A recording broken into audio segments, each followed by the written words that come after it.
இறையேசுவில் பிரியமான சகோதர சகோதரிகளே, நமது ஆண்டவர் இயேசு கிறிஸ்துவுடைய திருப்பெயரால் உங்களுக்கும் உங்கள் குடும்பத்தில் இருக்கிற அனைவருக்கும் அன்பும் சமாதானமும் மகிழ்ச்சியும் உண்டாவதாக.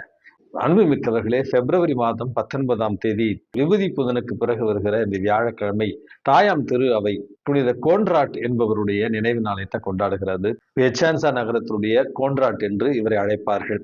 ஆன்மீக மிக்கவர்களே, இந்த புனிதர் வாழ்ந்தது திருச்சபையுடைய வரலாற்றுல 13வது நூற்றாண்டுல மிகப்பெரிய ஒரு பிரபுத்துவ குடும்பத்துல பிறக்கிறார். அவருக்கு திருமணம் செய்து வைக்கிறார்கள். திருமணத்துல மகிழ்ச்சியாக வாழ்ந்து கொண்டிருந்த நேரத்துல தன்னுடைய மனைவியை மகிழ்ச்சிப்படுத்துவதற்காக காட்டுக்கு வேட்டைக்கு சென்றார் என்றும், அப்பொழுது ஒரு மானை துரத்தி சென்றதாகவும், அதை பிடிப்பதற்காக சிறு தீயை மூட்ட சொல்லுகிறார். அந்த தீ திசை மாறி அருகில் இருந்த காடு மற்றும் வயல் பகுதிகளை முற்றிலுமாக அழித்து விடுகிறது. இந்த தீக்கு காரணம் ஒரு விவசாயி என்று தவறாக குற்றம் சாட்டப்பட்ட வேறு ஒருவர் அரண்மனைக்கு அழைத்து செல்லப்பட்டு தண்டிக்கப்படுகிறார். மரண தண்டனையும் அவருக்கு விதிக்கப்படுகிறது. இதை அறிந்த கோன்ராட் அரசரிடத்துல சென்று தன்னுடைய தவறை ஏற்றுக்கொண்டு அந்த விவசாயியை காப்பாற்றினார் என்றும், அதற்கு ஈடாக தன்னுடைய சொத்து முழுவதையும் விற்று அரசருக்கே கொடுத்து விட்டு இவரும் இவருடைய மனைவியும் மறுபடியும் நடுத்தருவுக்கு வந்தார்கள், ஏழையானார்கள். அன்பின் மிக்கவர்களே, கடன் சுமை மற்றும் மனச்சுமை இவற்றை தவிர்க்க இவரும் இவர் மனைவியும் கடவுளுடைய சித்தம் என ஏற்று துறவரம் புணுகிறார்கள். புனித கிளாரம்மா சபைக்கு இவருடைய மனைவியை இவர் அனுப்பி விடுகிறார். இவர் பிரான்சிஸ்கன் துறவு சபையில 3வது சபையில் சேர்ந்து இவரும் துறவியாக மாறுகிறார். அன்புமிக்கவர்களே, துறவரத்தை ஏற்ற பிறகு தன்னுடைய பாவத்திற்காக மனவருந்தினார். எளிமையிலும் ஏழ்மையிலும் அதே நேரத்தில் கடுமையான தவ முயற்சிகளாலும் தன்னுடைய வாழ்வை இவர் புனிதப்படுத்தி கொண்டார் என்று தான் இவருடைய வாழ்க்கை வரலாற்றுல நம்ம வாசிக்கிறோம்.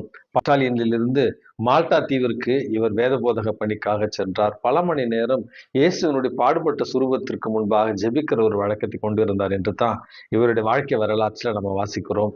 ஆன்மீகமிக்கவர்களே, தன்னுடைய முதுமையில கடுமையான துன்பங்களை எல்லாம் ஏற்றுக்கொண்டு இயேசுவனுடைய பாடுகளோடு தன்னுடைய வேதனையையும் வலியையும் அவர் ஒப்பு கொடுத்து வாழ்ந்தார் என்றும், பல புதுமைகளை இவர் செய்தார் என்றும் இவருடைய வாழ்க்கை வரலாற்றில் நம்ம வாசிக்கிறோம். ஆன்மீகமிக்கவர்களே, ஹெரனியா என்று சொல்லப்படுகிற குடலிறக்க நோயினால் பாதிக்கப்படுபவர்கள் இந்த புனிதரிடத்துல ஜெபித்தால் இவருடைய பரிந்துரையால் அந்த நோயிலிருந்து நாம முற்றிலும் குணம் பெறலாம் என்கிற ஒரு செய்தியையும் இவருடைய வாழ்க்கை வரலாற்றில் நம்ம வாசிக்கிறோம். ஆகவே குடலிறக்க நோயினுடைய பாதுகாவலராக, குடலிறக்க நோயினின்று நம்மை காப்பாற்றுகிற பாதுகாக்கிற ஒரு பாதுகாவலராகவும் இந்த புனித கோன்ராட் இருக்கிறார். இவருடைய பரிந்துரையால் நாமும் வாழ்க்கையில வர இன்பங்கள் துன்பங்கள் அனைத்தையுமே இறை சித்தமாக ஏற்று மகிழ்ச்சியான ஆசீர்வாதமான நேரங்களுக்காக இறைவனுக்கு நன்றி சொல்லி, துன்பங்கள் வருகிற நேரத்துல இறை சித்தமாக ஏற்று மனத்திடத்தோடு விசுவாசத்தில் நிலைத்து நின்றிட இவருடைய பரிந்துரையால் இன்றைக்கு நம்ம மன்றாடி ஜெபிப்போம். அன்புமிக்கவர்களே, இன்றைக்கு நமக்கு கொடுக்கப்பட்டிருக்கிற நற்செய்தி வாசகத்துல நமது ஆண்டவர் இயேசு கிறிஸ்து தன்னுடைய இறப்பையும் உயிர்ப்பையும் முன்னறிவிக்கிறார். மூப்பர்களால் இவர் கைவிடப்பட இருக்கிறார். அவர்கள் இவருக்கு மரண தண்டனை விதிப்பார்கள். அதற்கு பிறகு இவர் சிலுவையை சுமந்து பாடுகள் பட்டு பிறகு மரித்து 3ஆம் நாள் உயிர் தெழுவார் அப்படி என்கிற செய்தியை அவர் முன்னறிவிக்கிறார். அதற்கு பிறகு சீடத்துவத்தினுடைய ஒரு முக்கியமான கருத்தை இன்றைக்கு நமக்கு சொல்லுகிறார். தன்னலம் துறந்து நம்முடைய சிலுவைகளை நாமே சுமந்து இயேசுவை பின்பற்ற வேண்டும் அப்படி என்கிற செய்தி தான் அந்த ஒரு செய்தி.